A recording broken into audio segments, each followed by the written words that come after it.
The moment a woman stops asking questions is the moment she already knows the answer. The fork slipped from Emily Carter's fingers and tapped against the porcelain plate, a small sound that somehow echoed louder than the laughter filling the dining room, because in that single, quiet second, everything she had refused to see for the past 6 months suddenly aligned with brutal clarity, and across the long polished table, beneath the warm glow of soft amber lights and the carefully arranged Thanksgiving spread, she saw it. Not a kiss, not a confession, just a simple, fleeting touch, Daniel Whitmore's hand brushing against Sophie Reynolds' fingers under the tablecloth, too natural, too familiar, too practiced to be accidental, and if you had blinked, you would have missed it. But Emily didn't blink, she couldn't, because something deep inside her had already been watching, already been collecting the tiny details that didn't belong, the late-night calls Daniel took in another room. The way Sophie suddenly knew things she shouldn't, the subtle shift in the way her husband looked at her, like she was part of the furniture instead of the center of his world, and now here they were, all of them gathered in a multimillion-dollar estate overlooking acres of manicured land, a table filled with roasted turkey, cranberry sauce, and polished silverware, playing the part of a perfect American family, while the truth sat quietly beneath the surface, waiting to be acknowledged, and Emily, 7 months pregnant, felt her child move gently inside her, a soft reminder that she was not alone in this moment, that she had more to protect than just her pride, and for a long time she had told herself she needed proof, something undeniable, something she could hold in her hands, but the truth was she already had it, not in documents or messages, but in the way her heart had started to withdraw weeks ago, piece by piece, until all that remained was a calm she didn't recognize, a stillness that felt almost dangerous, because it meant she was no longer hoping to fix anything, she was preparing to end it, and as Daniel raised his glass, smiling for the family, giving a speech about gratitude and success and everything they had built together, Emily watched him like a stranger, noticing the confidence in his posture, the ease in his voice, the complete certainty that he was still in control of every part of his life, including her, and Sophie sat just 2 seats away, laughing at the right moments, playing her role perfectly, as if she hadn't crossed a line that could never be uncrossed. As if Emily wasn't sitting right there, seeing everything, understanding everything. And that was the moment it shifted, not with anger, not with tears, but with a decision so quiet no one at the table noticed. Emily gently placed her napkin beside her plate, straightened her back, and rested her hand over her stomach, her eyes steady, her breathing calm, because what Daniel didn't know, what Sophie couldn't possibly imagine, was that Emily Carter had already moved past the pain. And when a woman reaches that point, when she stops reacting and starts planning, the story doesn't end the way anyone expects, it begins again, on her terms. The knife carved through the turkey with practiced precision as Daniel continued speaking about loyalty and family, and Emily almost admired how effortlessly he said those words without hesitation, as if language itself could be bent to serve whatever version of reality he preferred. And around the table heads nodded, glasses lifted, polite smiles exchanged. Because this was what success looked like from the outside, a curated moment, measured in crystal glassware and perfectly timed laughter. But Emily had started to notice something else, the pauses, the microseconds where Daniel's attention drifted just slightly off-center, the way Sophie anticipated his jokes before he finished them, the way she leaned in just a little closer when no one was supposed to be looking. And it was not loud or obvious, it was subtle, almost invisible, which somehow made it worse. Because it meant it had been happening for a long time, long enough to become natural, long enough that they no longer felt the need to hide every detail. And Emily remembered the first moment something felt different, 6 months ago, a late evening when Daniel said he had a meeting that could not wait, his tone casual, his tie already loosened. And Sophie had texted Emily 10 minutes later asking if everything was okay, as if she had known he left, as if she had been part of the same timeline all along, and Emily had ignored it then, had told herself she was overthinking, that pregnancy made emotions louder than logic, that trust meant giving the benefit of the doubt, but trust,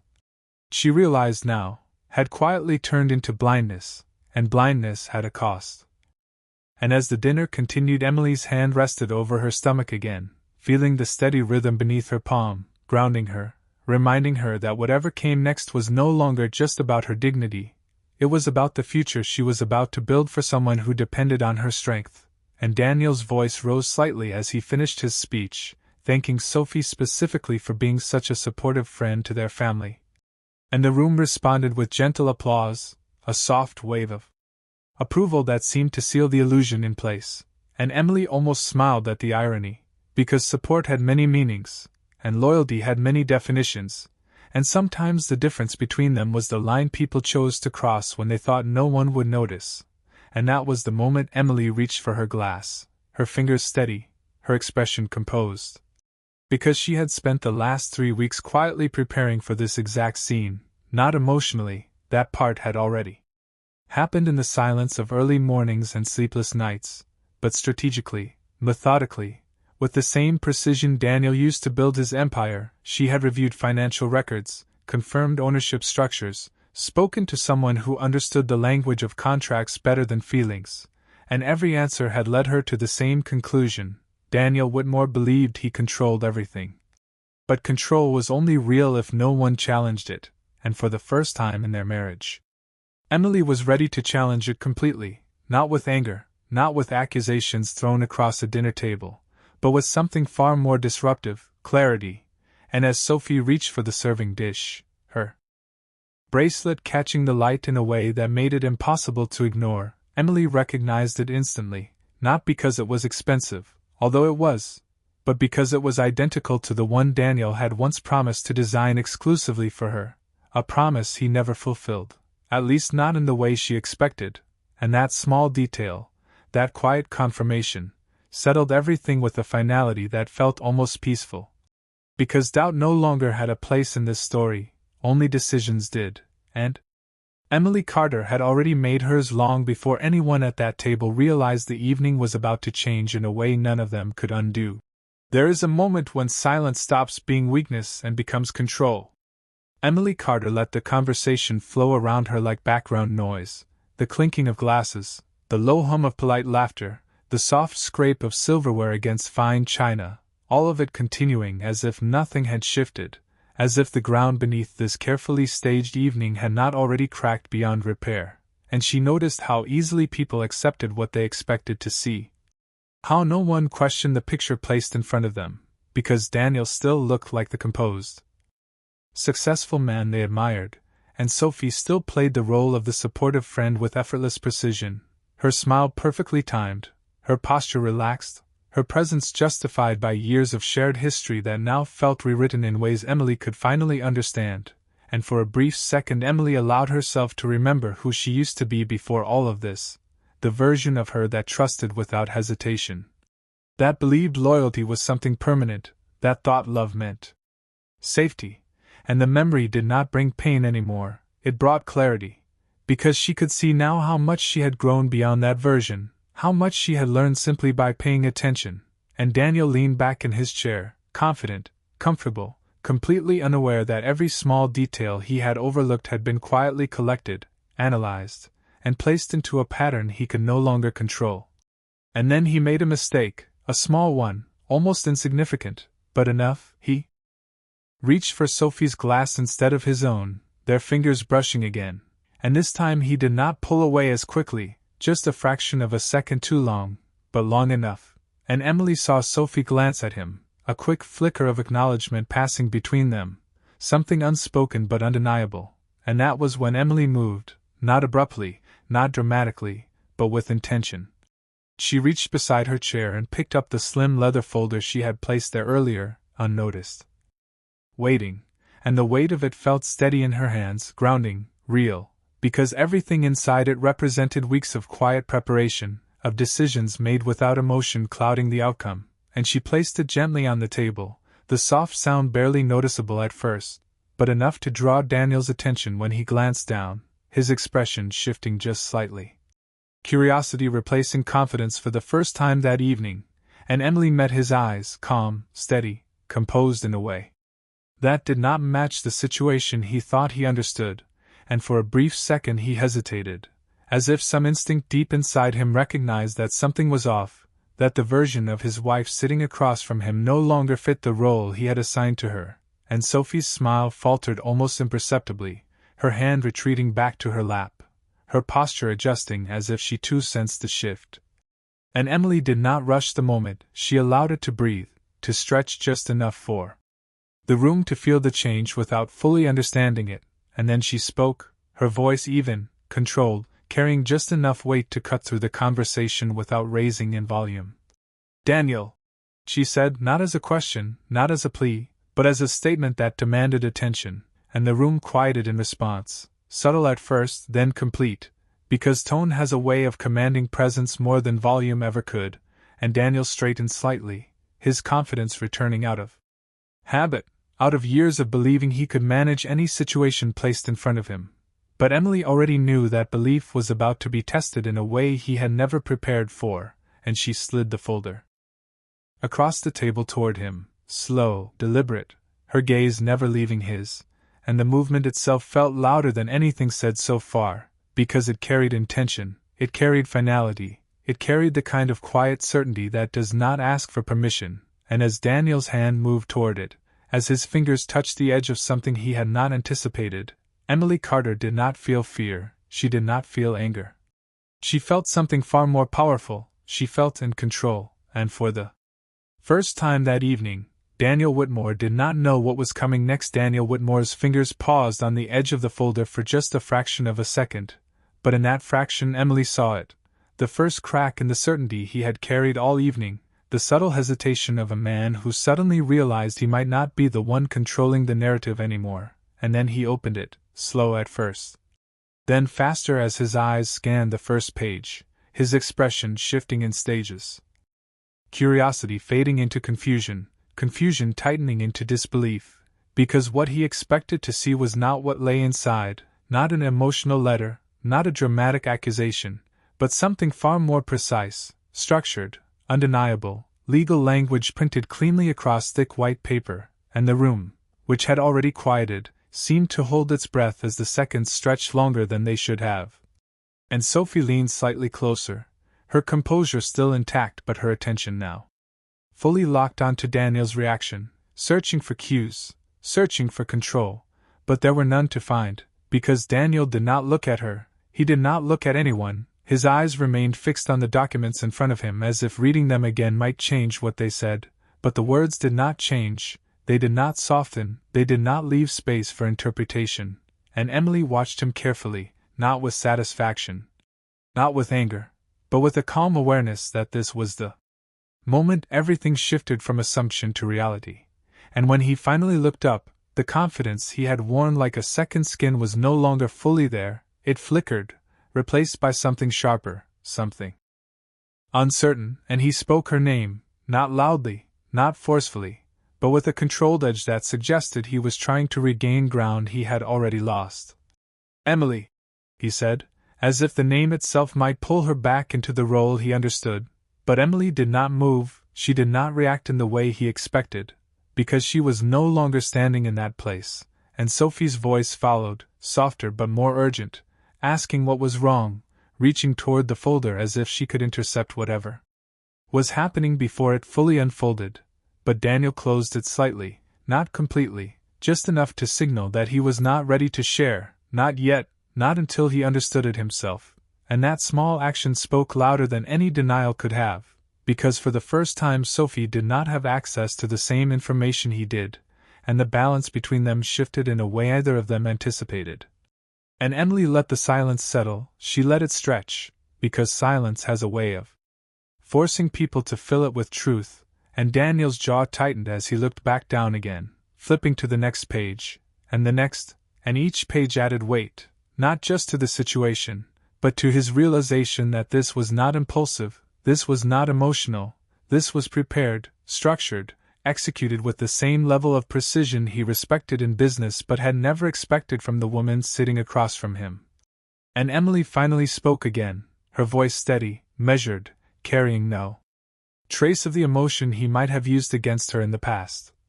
"You should read all of it," she said, not as a suggestion, but as a simple fact, and the room remained still, every person at that table now aware that something far beyond a normal conversation was unfolding, even if they did not yet understand the details. and Daniel exhaled slowly, a controlled breath, the kind he used before making high-stakes decisions, but this time the stakes were not external, they were personal, and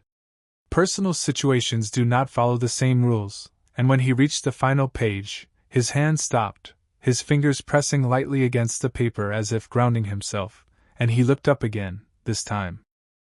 directly at Emily, searching, calculating, trying to find the angle that would give him leverage. But Emily met his gaze without hesitation, because there was nothing left to hide, nothing left to negotiate, and in that moment, before any explanation was given, before any argument could begin, Daniel Whitmore understood something he had not expected to understand that night. This was not a conversation he could control, and Emily Carter was no longer asking for anything, she was informing him of what was already in motion. Power does not disappear in a moment, it slips when someone else learns how to take it. The words were never spoken out loud, but they hung in the space between them as Daniel Whitmore slowly closed the folder, his fingers lingering just a second too long on the final page as if he could press the reality back into something manageable, something reversible. But the room had already shifted beyond that point, and for the first time that evening he did not speak immediately, which in itself was an answer.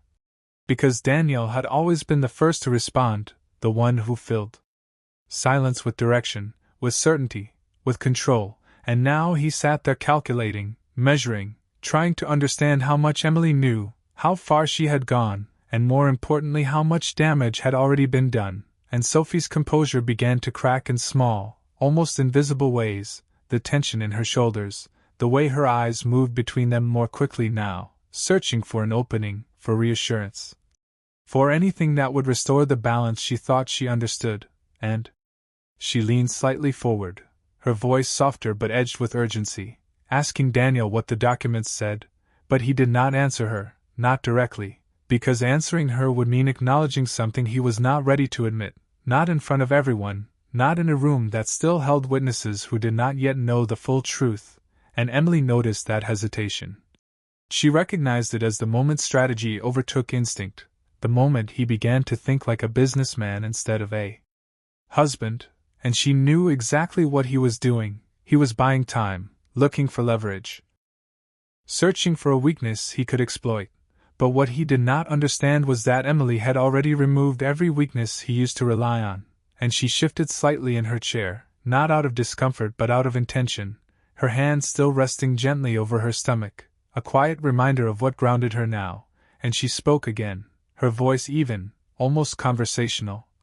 "You can explain it to them if you want," she said, her eyes briefly moving across the table, acknowledging the presence of family members who sat frozen in uncertainty, unsure whether to intervene or remain silent. "Or I can." And the choice itself carried weight, because it forced Daniel into a position he had not prepared for, a decision he had to make publicly, immediately, without the ability to retreat into a private conversation where he could reshape the narrative, and that was when Sophie reacted, her voice sharper now, less controlled, insisting that there had to be some misunderstanding, that Emily was overreacting, that whatever was in those papers could not possibly mean what it seemed to mean, and the shift in her tone revealed more than any confession could have, because denial often exposes the truth faster than admission, and Emily looked at her, really looked at her, not as a friend, not as someone she once trusted, but as someone who had made a choice, and Emily's expression did not harden, it did not show anger. It simply reflected clarity, the kind that comes when all illusions are stripped away, and Daniel finally spoke, his voice lower now, controlled but no longer effortless. "This is not the time or place," he said, attempting to reclaim authority, to move the situation into a space he could manage. But Emily did not move, she did not follow that direction, because she understood what he was trying to do. He wanted to delay, to isolate, to negotiate, and those were options he no longer had, and she shook her head slightly, a small movement but one that carried finality. "It is exactly the time," she replied, and the calm in her voice made the statement land heavier than any raised tone ever could, and Daniel's jaw tightened again, because he realized something in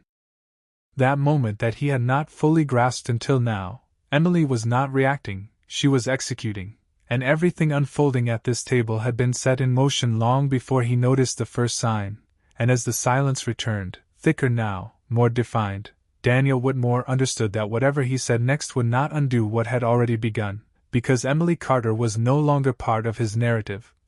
She was creating her own, and this time, he was not in control of how the story would end. The most dangerous move is not the loudest one, it is the one no one sees coming until it is already done. Emily Carter did not raise her voice, did not shift in her seat, did not give anyone the reaction they expected, and that absence of emotion began to weigh heavier than any confrontation could have, because people understand anger, they know how to respond to it, how to defend against it, but calm like this, controlled and deliberate, left no clear path for response. And Daniel Whitmore felt that absence more than anything written inside the folder now resting in front of him, his fingers still touching its edge as if letting go would confirm something final, something irreversible, and he leaned back slightly, not out of comfort but to create space, to think, to recalculate, because every instinct he had was telling him to shift this conversation into private, to isolate Emily, to negotiate terms behind closed doors where influence could still be applied, but the room itself had become part of the situation. Witnesses seated around the table, silent but present, and that changed everything, and Sophie spoke again, this time more directly, her voice tighter, asking Emily what exactly she thought she was doing, and the question carried an edge now, a subtle attempt to reframe the situation, to make Emily appear unreasonable, emotional, out of line. But Emily did not react to the tone, she simply met her gaze with the same steady calm that had not broken since the moment she placed the folder on the table. And for the first time Sophie looked uncertain, because she was used to emotional reactions, to defensiveness, to tension she could navigate, but this was something else entirely, and Daniel finally spoke again, his voice controlled but no longer smooth. "We can discuss this later," he said, the words measured, deliberate, an attempt to move the moment forward without engaging with its weight. But Emily shook her head once more, not forcefully, just enough to make it clear that the direction he wanted was no longer available to him, and she leaned forward slightly, her movements slow, intentional, drawing his full attention back to her. "There is nothing left to discuss," she said, and the simplicity of the statement landed harder than any explanation would have, because it removed the possibility of negotiation entirely, and Daniel's expression shifted again, sharper now, because that was the first true sign that his usual methods would not work, and he opened the folder once more, flipping to a specific page as if confirming what he had already read. And the realization settled deeper with every line, not just the legal separation, not just the financial division, but the structure, the clauses, the timing, everything aligned in a way that made it clear this was not a reaction to tonight, this had been planned, prepared, executed with precision, and that meant Emily had known, had understood, had acted, long before he ever considered the possibility that she would, and that thought unsettled him more than anything else. Because it challenged the foundation he had built his confidence on, the belief that he understood every variable in his life, and Sophie reached for his arm now, a gesture meant to anchor, to regain connection, but Daniel did not respond the way she expected. His focus remained on the documents, on the implications unfolding in front of him, and Emily watched that shift, the subtle distance forming between them, the first fracture in what they thought was solid, and she did not need to point it out, she did not need to emphasize it. Because it was already happening, and she leaned back in her chair again. Her posture composed, her hand resting once more over her stomach, and in that moment she was not reacting to their choices anymore, she was moving beyond them, and Daniel looked up again, this time with something different in his eyes, not just calculation, not just control, but the beginning of understanding, the recognition that this situation was no longer about managing perception, it was about consequences, and consequences do not negotiate, they arrive when decisions have already been made, and Emily Carter had made hers long before this night began, and now, as the silence deepened once more, Daniel Whitmore understood that whatever control he thought he had was already slipping, not taken from him in a dramatic moment, but removed piece by piece, quietly, precisely, until there was nothing left for him to hold on to. Control does not disappear when you lose it, it transfers to the person who prepared for its absence. The air in the room felt different now, heavier, quieter, as if every person at the table had finally realized that this was no longer a misunderstanding waiting to be clarified, but a turning point already in motion, and Daniel Whitmore sat there with the folder still open in front of him, his eyes moving over the same lines again, not because he had not understood them the first time, but because understanding them meant accepting something he had never considered possible, that Emily had not only seen through him, but had acted in a way that left him with no immediate advantage, and that realization settled deeper with each passing second, and Sophie shifted in her seat again, her patience thinning, her voice losing the careful softness she had maintained earlier. "Daniel, you need to say something," she insisted, and this time there was pressure in her tone, a need for reassurance that was no longer being met, and Daniel finally closed the folder completely, placing his hand flat against it as if grounding himself, and when he spoke, his voice carried authority again, but it was different now, tighter, more controlled. "Emily, this is not how decisions like this are made," he said, attempting to reframe the situation as procedural, as something that required discussion, agreement, time, but Emily's expression did not change, because she understood the strategy behind the words. He was trying to move the conversation into a structure he could influence, but she had already removed that option, and she leaned slightly forward again, her gaze steady, her voice calm. "The decision was made weeks ago," she replied, and that sentence landed with precision, because it confirmed what Daniel had begun to suspect, that he was not reacting to a moment, he was catching up to a plan, and Sophie's eyes widened just slightly, her attention snapping fully toward Emily now, because that detail shifted the entire dynamic. It meant the situation did not begin tonight, it meant she had been part of something Emily had already accounted for, and that realization unsettled her in a way she could not easily hide, and Daniel exhaled slowly, a measured breath, the kind he used before stepping into high-stakes negotiations, but this was different, because negotiation requires leverage, and for the first time he was not sure what leverage he still had. And Emily continued, not raising her voice, not accelerating her words, but allowing each sentence to land with clarity. "Everything you need to know is in there," she said, her eyes briefly moving toward the folder. "Including what happens next." And that phrase carried weight, because it suggested something beyond separation, something structured, something already set in motion, and Daniel's jaw tightened again as he processed that implication, and Sophie spoke again, her voice sharper now, almost defensive, questioning how Emily could do this, how she could make such a decision without even talking to them, and the phrasing itself revealed the assumption that Emily still needed their involvement, their permission, their acknowledgement, and Emily looked at her, not with anger, not with bitterness, but with a clarity that made the answer obvious before she even spoke. "There was nothing left to talk about," she said, and the simplicity of the statement removed any space for argument, because it implied that the conversation had already happened, just not out loud, and Daniel leaned forward slightly now, his focus narrowing, his mind shifting from reaction to assessment, trying to identify the exact scope of what he was dealing with, and that was when he noticed the detail he had overlooked before, a clause, a structure, something embedded within the documents that changed the scale of the situation, and his eyes flickered with recognition, because this was no longer just personal, it was connected to something larger, something that extended beyond the table, beyond the house, beyond the night itself, and he looked up at Emily again, this time not just searching for control, but for confirmation, and Emily met his gaze without hesitation, because she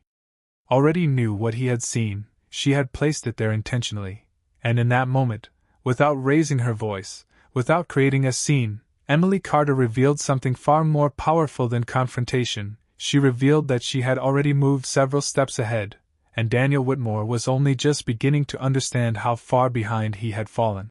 "The truth does not need to be loud when it is already written in ink." Daniel Whitmore did not move for a moment after recognizing what he had just read, his fingers tightening slightly against the closed folder as if holding it steady could somehow stabilize the situation, but nothing about this was stable anymore, and the shift in his expression did not go unnoticed, not by Emily, and not by Sophie, who leaned closer now, her voice no longer careful, no longer composed. Asking him what he had seen, what was inside that made him look like that, and Daniel finally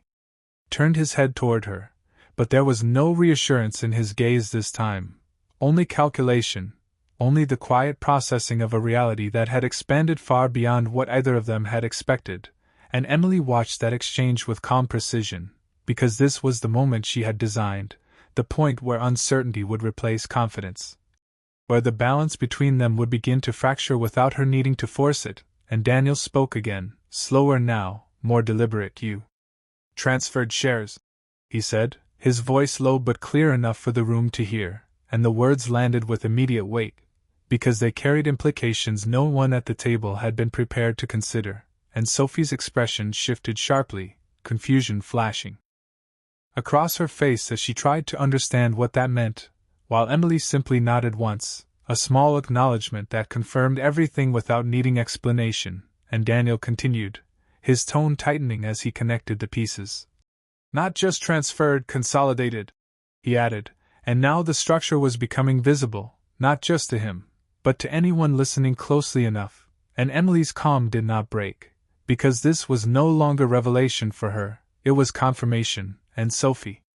spoke again, her voice rising slightly, asking what he was talking about, what shares, what consolidation, and the urgency in her tone revealed the gap in her understanding, because she had been operating under assumptions, under the belief that she was stepping into something stable, something controlled, and that belief was dissolving in real time, and Daniel looked back at Emily, his eyes sharper now,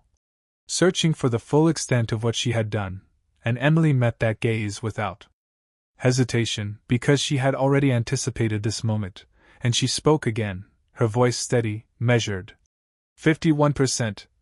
she said, and the number itself changed everything, because it was not just a figure, it was control, it was authority, it was the line that separates influence from ownership, and the room reacted, not loudly, but with a collective shift, a subtle intake of breath, a recognition that the situation had moved far beyond a personal conflict, and Sophie's posture stiffened, her expression tightening as the realization began to form, because she understood enough to know what that meant, that whatever future she thought she was stepping into was no longer guaranteed, and Daniel leaned back again, this time not to create space, but because the weight of the information demanded it, his mind moving quickly now, recalculating, reassessing every assumption he had made about his position, about his control, about Emily, and the silence that followed was no longer uncertain, it was defined, it had shape, it had consequence, and Emily rested her hand once more over her stomach, her posture unchanged, her expression calm, because this was not a moment of triumph for her. It was a moment of transition, and she had already moved through the hardest part long before anyone else at the table realized it had begun, and Daniel finally spoke again, his voice quieter now, stripped of the ease it once carried. "You planned this," he said, not as a question, but as an acknowledgement, and Emily held his gaze steady, unwavering, and in that silence the answer was clear, not because she said it out loud, but because everything in front of him already proved it, and for the first time that evening, Daniel Whitmore was not the one controlling the outcome, he was reacting to it, and Emily Carter had already decided exactly how it would unfold. Some endings do not arrive with chaos, they arrive with silence that cannot be undone. The room did not erupt, no one raised their voice, no glass shattered, and yet everything had already broken in a way that could not be repaired, because numbers do not argue, ownership does not bend, and Daniel Whitmore understood that better than anyone sitting at that table, which was why he did not deny it, did not dismiss it, did not try to reshape it into something smaller. Instead he sat there, still, controlled, but no longer certain, his eyes fixed on Emily as if trying to measure the distance between who she had been and who she was now, and the distance was undeniable, because the woman sitting across from him was no longer reacting to his choices, she was defining the consequences of them, and Sophie's composure finally fractured in a way that could not be hidden, her voice sharper now, almost desperate as she asked Daniel what this meant, what it meant for them, for everything they had planned. And the question itself revealed more than any admission, because it shifted The focus from the present to a future she assumed was already secured, and Daniel did not answer her immediately, not because he did not understand the question, but because for the first time he did not have a clear answer to give, and that silence between them carried weight, a quiet acknowledgement that the foundation they thought they were building on was no longer stable, and Emily watched it unfold without interruption, because she did not need to intervene. The truth was already doing the work for her, and she reached for her glass again, her movement steady, her posture unchanged, and took a small sip as if marking the moment, not as a celebration, but as a transition, and then she set the glass down carefully, the soft sound echoing just enough to draw attention back to her, and she spoke again, her voice calm, even, carrying the same clarity that had defined every word she had said that night. "The filings are already in motion," she said, and that sentence shifted everything one final time, because it removed any illusion that this could be paused, delayed, or negotiated away. It confirmed that what had been set in place was already moving forward, independent of their reactions, independent of this room, and Daniel exhaled slowly, his shoulders settling back as he absorbed the finality of that statement, because he understood what it meant. That timing had been taken out of his hands, that the advantage he usually relied on no longer existed, and for a brief moment something almost unrecognizable passed through his expression, not anger, not frustration, but realization, the kind that comes when someone finally sees the full picture too late to change it, and Sophie leaned back in her chair, her earlier confidence gone now, replaced by uncertainty she could not conceal. Because the version of the future she had believed in was no longer guaranteed, and Emily did not look at her again, not because she was avoiding her, but because she no longer needed to. The decisions had already been made, the lines had already been drawn, and her focus had moved beyond them, and she placed her hand gently over her stomach once more, grounding herself in what mattered now, and she stood, not abruptly, not dramatically, but with quiet certainty, the kind of movement that signals closure without needing to announce it. And every person at the table felt it, even if they did not fully understand it, and Daniel looked up at her, his gaze following her as she rose, and for the first time that evening there was no attempt to stop her, no immediate response, because he understood something in that moment that he could not ignore. This was not a situation he could fix with words, not a moment he could redirect. It was an outcome already unfolding, and Emily Carter did not look back as she stepped away from the table, because she did not need to see what she had already left behind, and the silence she left in her place was not empty, it was final, because some men do not lose everything in a single moment. They lose it quietly, piece by piece, until one day they realize the only thing they truly had was the woman who chose to walk away.